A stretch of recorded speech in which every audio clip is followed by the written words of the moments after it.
Sebagai seorang yang betul-betul pakai hashtag aku kaki filem, saya yakin dengan filem bahawa filem ni mampu membawa penonton untuk melihat, mendengar, memahami dan menghayati satu jenis ilmu, mesej ataupun situasi. Assalamualaikum warahmatullahi wabarakatuh. Saya Faiz Izlan, CEO Has Valley, dan vlog ini adalah vlog balas kepada vlog Luan buku versus filem. Saya tak akan cuba untuk menangkan buku berbanding dengan filem. Sebaliknya, saya mahu ketengahkan satu perkara mengenai buku versus filem. Anda mungkin pernah dengar Theory of Relativity yang diperkenalkan oleh Einstein. Sejujurnya saya tak banyak tahu mengenai teori, tapi saya rasalah ada kaitan dengan masa, tempat dan partikel. Sepanjang pengalaman saya belajar sains baik di sekolah maupun di kolej persediaan dahulu, saya tak pernah sangka saya akan menangis bila belajar mengenai teori sains. Pernah ke korang buka buku teks tiba-tiba korang menangis-nangis bila belajar mengenai contoh teori fizik seperti momentum dan sebagainya? Tapi dalam filem Interstellar ada satu babak tu di mana angkasawan telah pergi ke satu planet untuk mencari penempatan baru buat manusia. Dan bila angkasawan tu sampai, masa tu nampak macam biasa je, macam sekarang kita bergerak macam biasa, frame rate masih kekal semua tu kan. Tetapi disebabkan satu komplikasi, mereka terkandas dekat planet tu selama sejam. Waktu tengah tengok filem tu memang tak terasa kesan tu, tapi apabila para angkasawan tu kembali kepada pangkalan mereka, barulah macam mind blown. Sebab kawan yang bersama mereka tetapi tinggal di pangkalan dan tak turun ke planet tu, daripada muda dah jadi tu. I've waited years. How many years?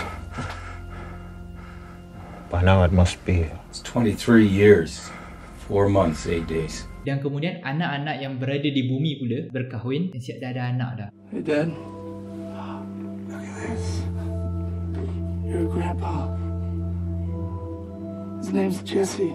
Walaupun hanya sejam, impaknya adalah bertahun-tahun telah berlalu, dan itulah Theory of Relativity. That's relativity, folks. Nampak tak? Melalui filem Interstellar, mereka bukan sahaja boleh tunjukkan anda bagaimana teori itu berlaku, bagaimana teori itu berfungsi, bagaimana kesannya anda berada di satu part of the galaxy ke another part of the galaxy, tapi mereka juga membuatkan anda merasakan betapa besarnya pengorbanan seorang angkasawan. Berdasarkan vlog Luan, dikatakan melalui filem ni lah yang seronok untuk kita belajar. Orang pemalas macam aku tapi yang still nak belajar, dia akan gunakan platform visual berbanding transkrip tau. Dan one thing about visual, korang boleh belajar banyak-banyak benda dalam satu masa. Yes, I agree. It is very cool dan sangat best untuk belajar sains macam ni. Kita boleh hayati benda tu. Kita bukan sekadar baca-baca kemudian tidur, baca-baca tidur, tak macam dalam kelas ataupun ceramah. Walau bagaimanapun, kita kena fikir satu benda. Macam mana filem ni dibuat? Macam mana Christopher Nolan dan produksi dia mempunyai ilmu untuk buat filem ni? Adakah dia belajar mengenai filem-filem yang telah dibuat oleh orang-orang sebelumnya? Tak. Sebaliknya, Christopher Nolan mendapat ilmu untuk buat filem ni melalui buku, jurnal, tesis, laporan kajian, dokumentari, buku-buku dan ceramah-ceramah yang membosankan.